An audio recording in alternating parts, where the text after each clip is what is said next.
Bem-vindos a mais um podcast da Alesp e hoje a gente vai entender melhor sobre a atuação, sobre o trabalho do Instituto de Medicina Social e de Criminologia de São Paulo com o superintendente do IMESC, que é o Dr. Ismar Marcílio de Freitas Júnior. Doutor, obrigada por participar aqui com a gente. Imagina, eu que agradeço. Doutor, já queria que o senhor explicasse em linhas gerais aqui, né, para a gente conseguir situar o nosso ouvinte, quais são as funções do IMESC? Olha, o IMESC, ele visa atender todos os processos judiciais gratuitos. Então, só isso você já imagina o volume. Agora, lá nós temos várias outras áreas. Por exemplo, iniciativas nossas, fizemos convênio com o Ministério Público para fazer o exame de DNA, para chamar a população que não tem acesso, não consegue, não tem como ir ao advogado. Então, a divulgação desse programa, a pessoa vai ao IMESC, faz a coleta de material, estudando positivo, o Ministério Público providencia um envio para o Judiciário e sai a homologação e imediatamente sai a certidão de nascimento. Porque é uma barbaridade o que existe de criança sem o nome do pai, né? Então é um trabalho bonito que a gente tem feito já há um ano e... Desde o início do ano passado, e o Ministério Público colaborando bastante. Bom, o senhor falou, né, desse que é o programa Encontre Seu Pai Aqui, que faz parte ali de toda uma atividade que vocês têm no IMESC de perícias de investigação de vínculo genético, né? Um nome aí um pouco complexo, mas que tem esse programa que é um grande... É por isso que esse nome foi dado em conjunto com o MP, e as pessoas acham um pouco engraçado até. Mas ele representa tudo. Encontre o seu pai aqui. Ou seja, a pessoa vai lá com a criança, leva o pai ou leva um parente do pai, alguma coisa assim, faça a coleta e o processo é agilizado, é rápido. Interessante o senhor explicar isso, né? Porque tem então que teoricamente tem um acordo ali com o suposto pai ou com algum familiar dele. Então não necessariamente precisa ser ele. Normalmente o pai, por incrível que pareça, o pai também não sabe o que é para fazer. Eles não têm uma noção de como resolver esse problema. Como não existe, eles também não têm documento, entendeu? Então o secretário, Fábio Prieto, que ele tem uma preocupação muito grande, a gente tem feito uma caravana pelo interior, pelas rajes, do resgate da cidadania, aonde a gente providencia todos os documentos que a pessoa precisa, entendeu? A gente, agora, por exemplo, os laudos de PCD, né, de acessibilidade para o trabalho, que hoje é uma lei federal que obriga 10% das empresas a contratarem com laudo PCD. E aí o que acontece? Também não era divulgado isso. E as empresas começaram a ser multadas por conta de não respeitar uma lei, né?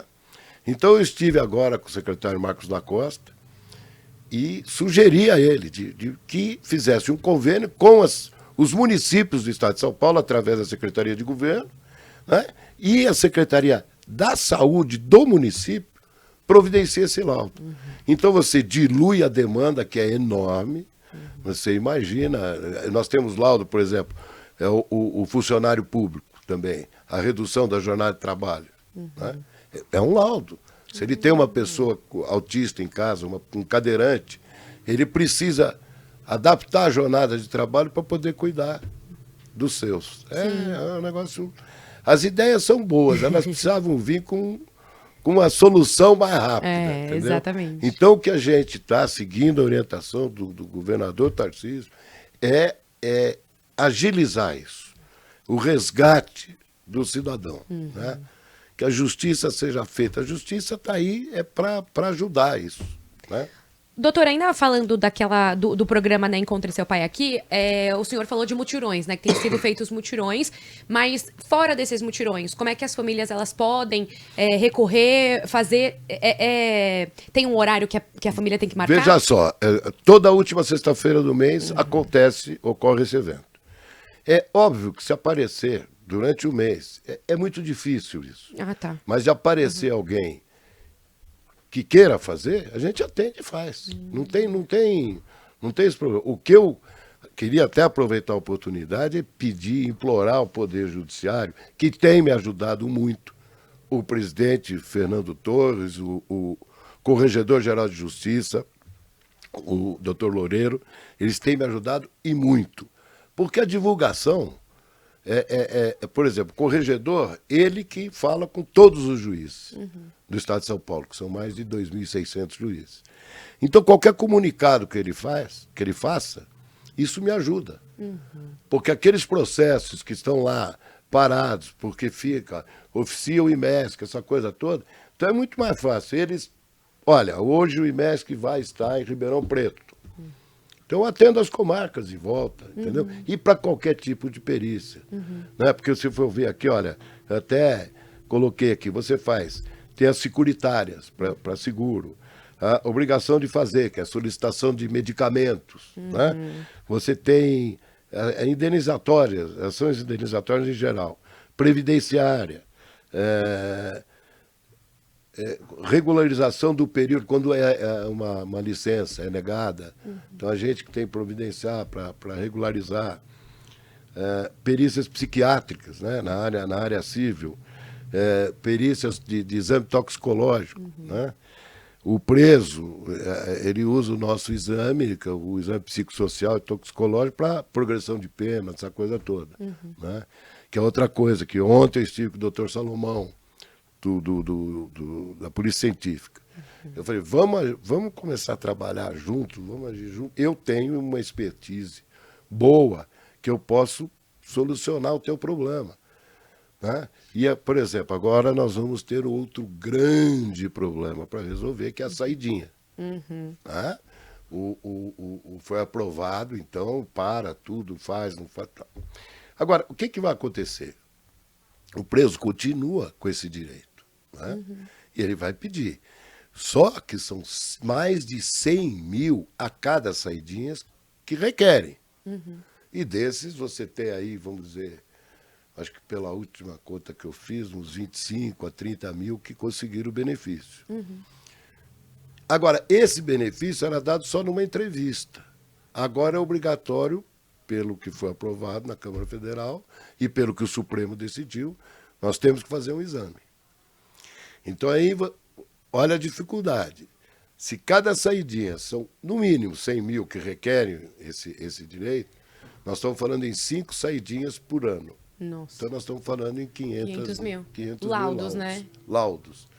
Então, agora até conversei aqui na Assembleia, o deputado André do Prado tem me dado um apoio tremendo, o deputado Meca, o deputado o Tiago Auríquio, porque a gente vê e conversa e explica, fala, olha, porque depois que estourar o problema não adianta.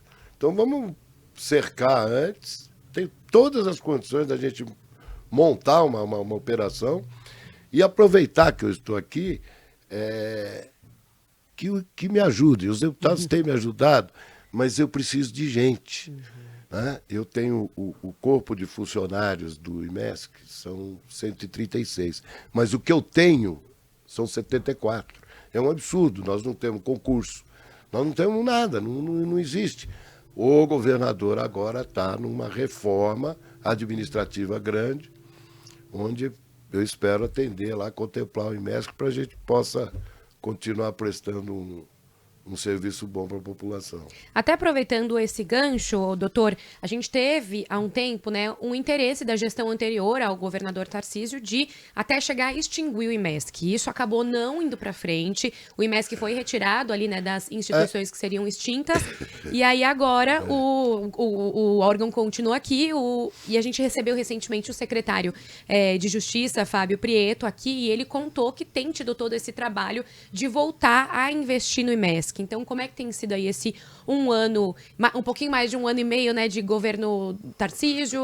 Vocês ainda precisam um pouco dessa ajuda? Era, de fato, uma situação muito mais complicada que vocês pegaram o órgão e agora estão correndo atrás, né, do prejuízo? Tem vários fatores. Eu não vou ficar metendo o pau no governo passado, mas também eles têm uma culpa no que eu peguei o IMESC. Então, eu acho que a grande transparência quando você está num cargo público é explicar. Então você não pode fugir da tua responsabilidade. E quem cometeu algum deslize ou de repente não prestou atenção, também tem que entender. Não é? O governo passado simplesmente queria extinguir o IMESC, quando o Tribunal de Justiça, explicando para o governador da época, falou, olha, são 20 milhões de ações na Justiça de São Paulo, do Estado de São Paulo. 60% justiça gratuita.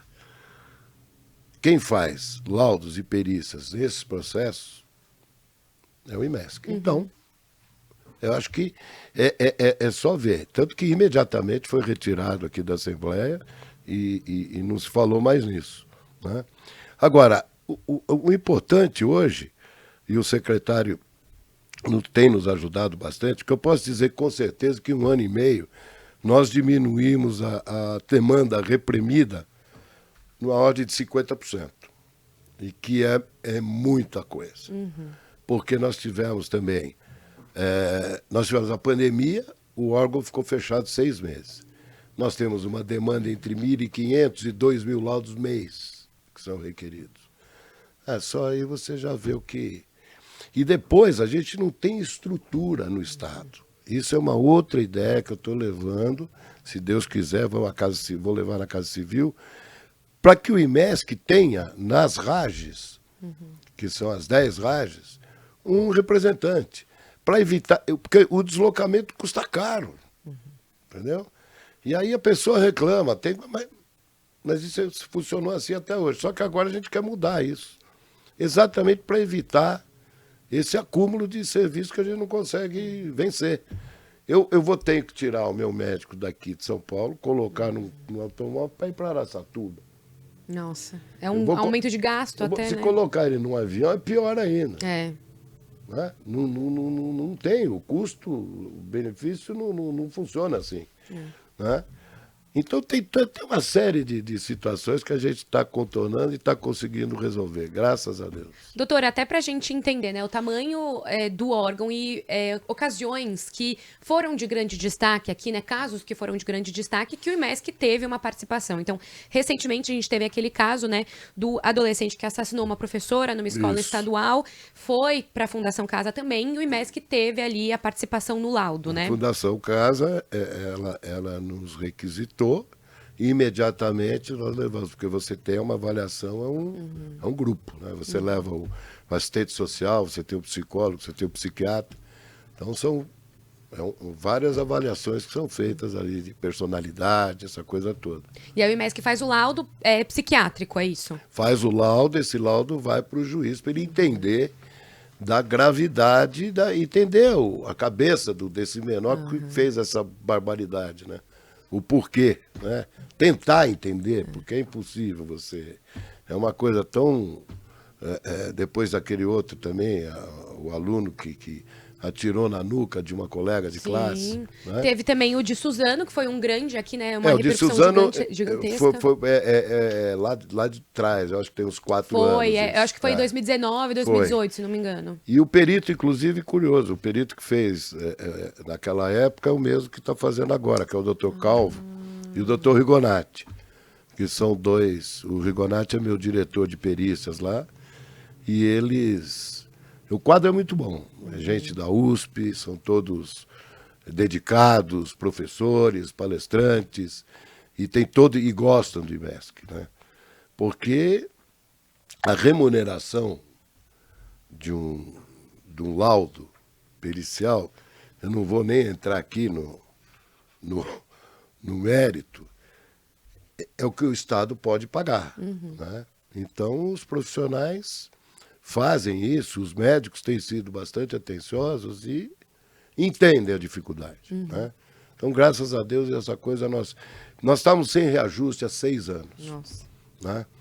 E agora fizemos um convênio com o Tribunal de Justiça e o governo fizemos uma adaptação de uma tabela do CNJ, né, tabela do Poder Judiciário, do Tribunal de Justiça, e aí tivemos aí uma correção nos exames que ficou...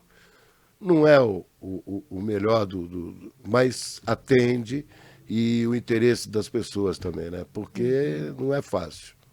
Até falando daquela outra questão, né, do início, do trabalho de perícias de investigação de vínculo genético, lá em 1996, o órgão também esteve envolvido naquele acidente com o avião da TAM no aeroporto de Congonhas. Então, também, como é que é possível fazer esse trabalho nesses casos de corpos carbonizados, enfim, de uma tragédia assim, Porque de aviação? o exame, você necessita de um osso, um pedaço, de um dente.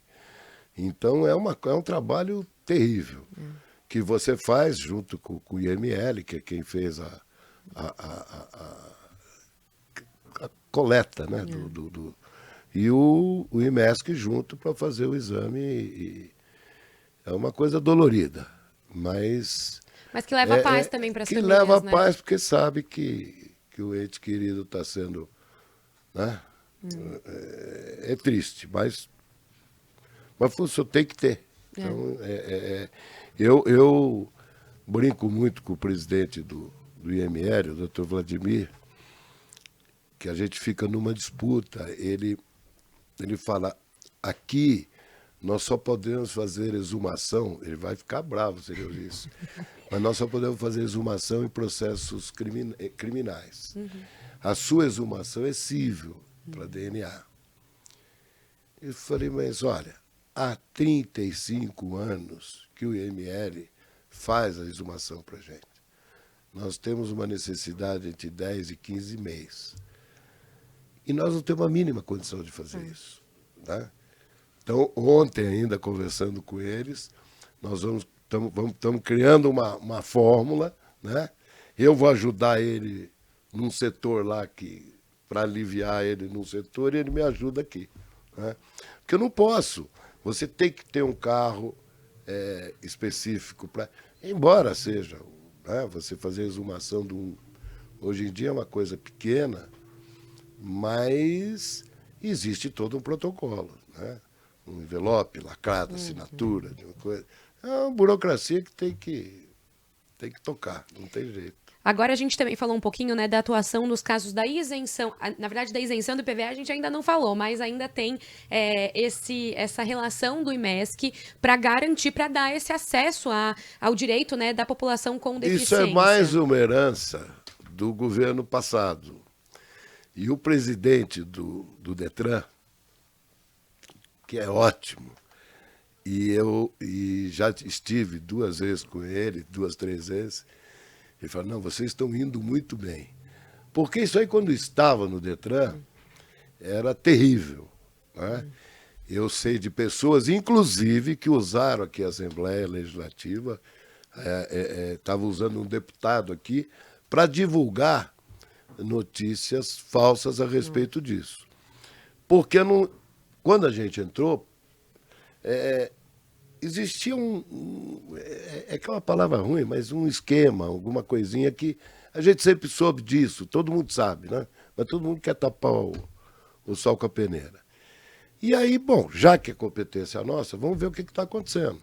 Né? Porque é uma cadeia. Você vai comprar o automóvel, a agência de automóveis ela já fala do PCD, a indústria automobilística tem todo o interesse também em vender o carro com os descontos, né? Para quem tem esse laudo. Então, e envolve, né? Aí envolve o despachante, bom, envolve o despachante, envolve todo mundo.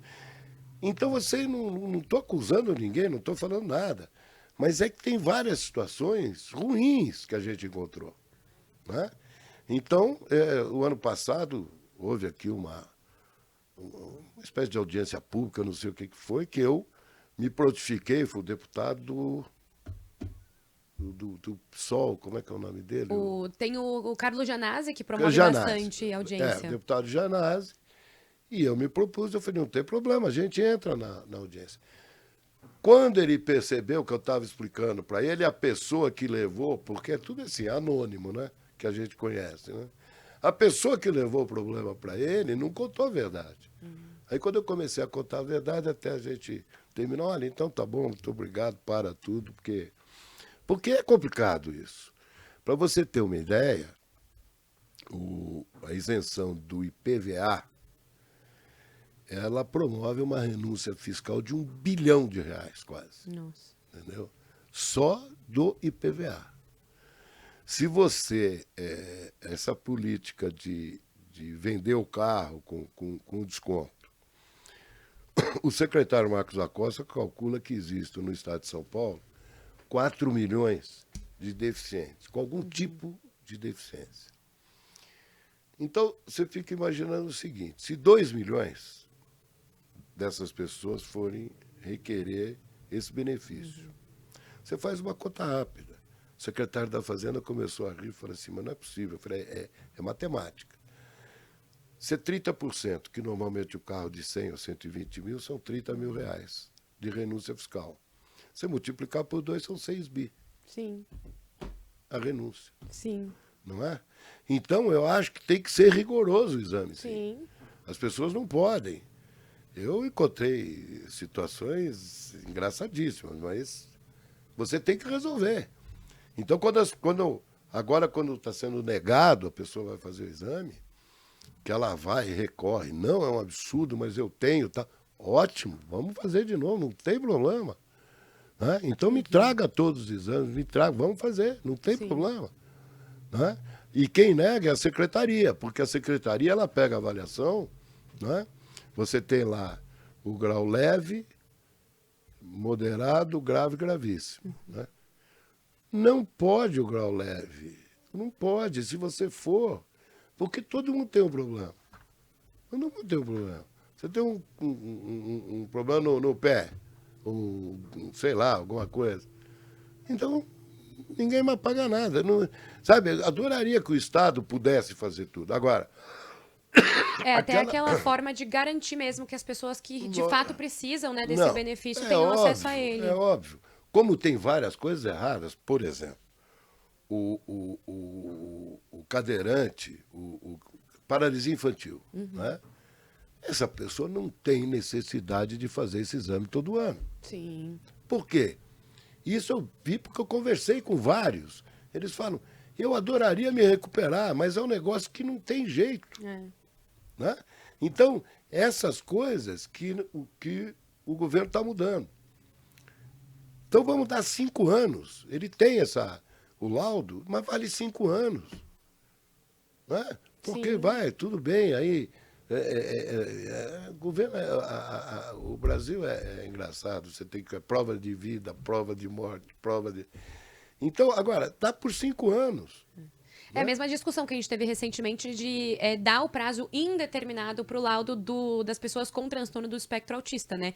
Dessa forma até, porque são questões que a pessoa não vai deixar de ser autista, então não tem por que passar por essa reavaliação, né? Então não, até ajuda no trabalho. E o autista existem vários, né? Várias categorias. Então é uma coisa, é um exame bem fundo, bem feito, né? Agora, eu acho que tem essa parte social do resgate da cidadania. O governo está bastante preocupado com isso. E o secretário, todas essas caravanas que a gente faz pelo interior, ele faz questão, vai o ônibus, todas as autarquias, vai o PROCON, vai o IPEM, vai a Fundação Casa.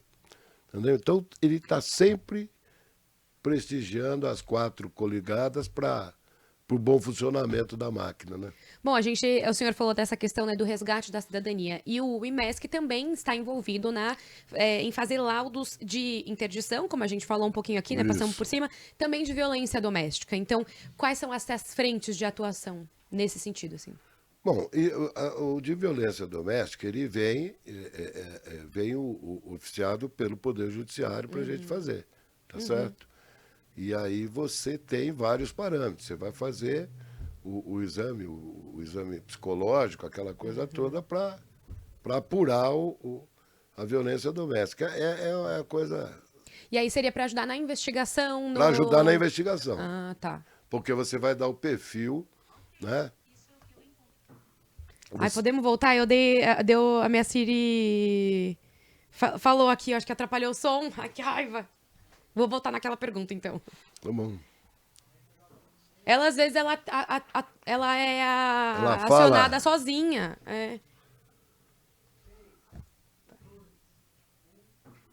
E até falando nessa questão, né, de resgate da cidadania, que o senhor falou que é muito aí uma missão do IMESC, tem também os laudos em relação à violência doméstica, a interdição, que a gente falou um pouquinho.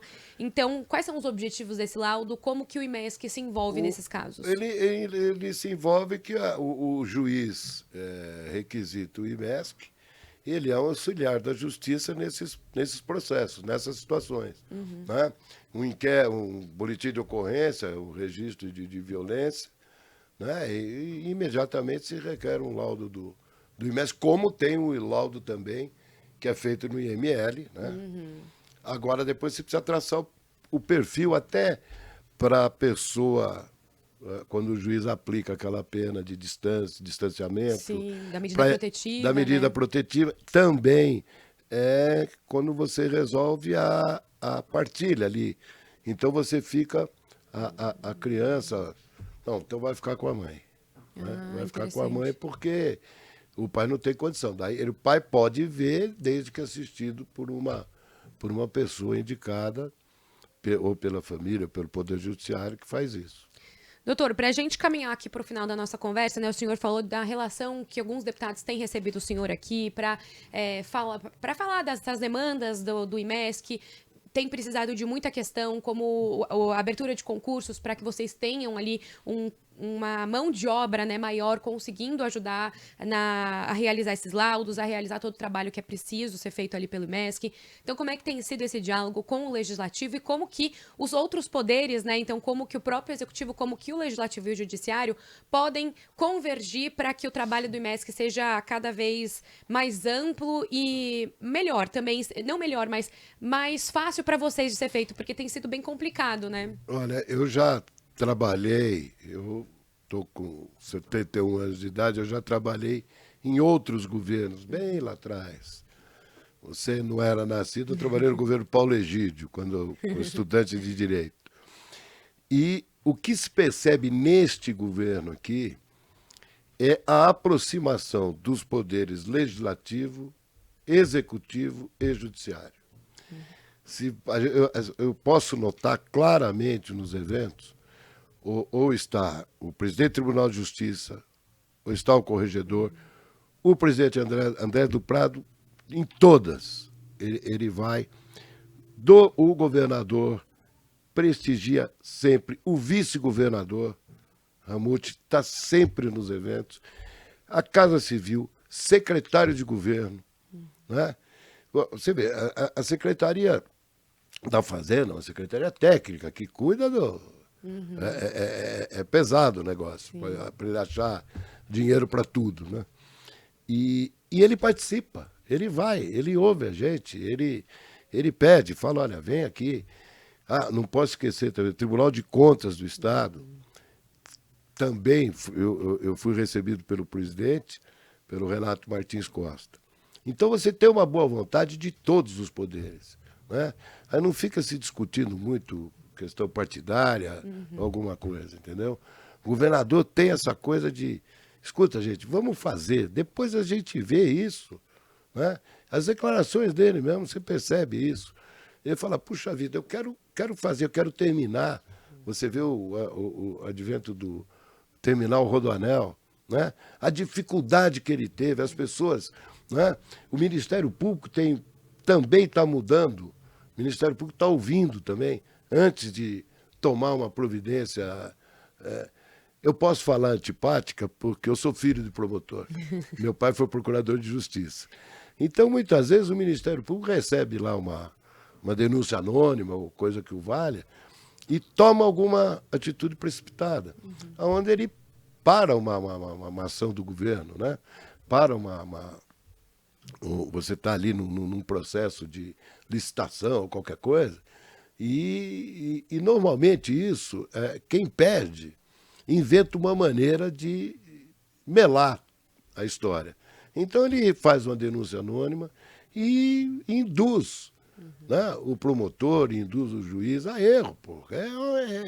Então isso precisa acabar. Essa transparência, né? Eu acho que quando acontece esse tipo de coisa, as partes deveriam ser chamadas, antes de qualquer coisa, de se instalar instaurar... Para ter esse diálogo, né? Antes de qualquer coisa. Eu falei, ok, o motivo que você está pedindo é esse, e você está alegando que você está certo. Ok, então vamos lá, qual que é o problema aqui? Isso é conciliação, isso é que a justiça é feita para isso. Né? Agora, o presidente do tribunal vai até gostar do que eu vou falar. Eu estive com ele ontem e nós sofremos um problema com a judicialização. Tudo se judicializa, tudo.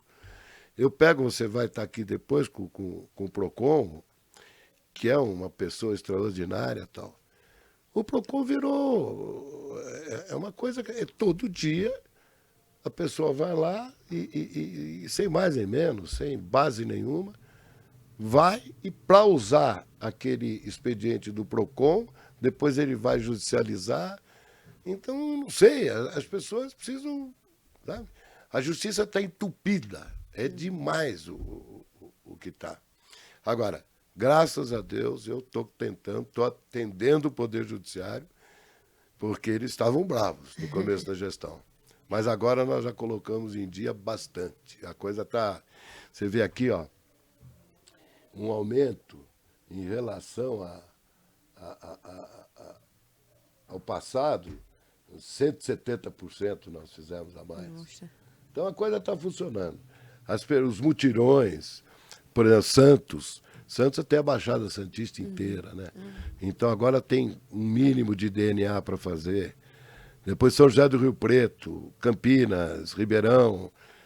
A coisa está funcionando. Está andando, né? Está andando. Bom, eu queria agradecer, então, a sua atenção aqui com o nosso podcast, disponibilizar esse tempo para vir contar um pouquinho do trabalho que está sendo feito no IMESC. Obrigada. Olha, eu que te agradeço a oportunidade, porque é muito importante para o IMESC divulgar o trabalho e a colaboração de todo mundo.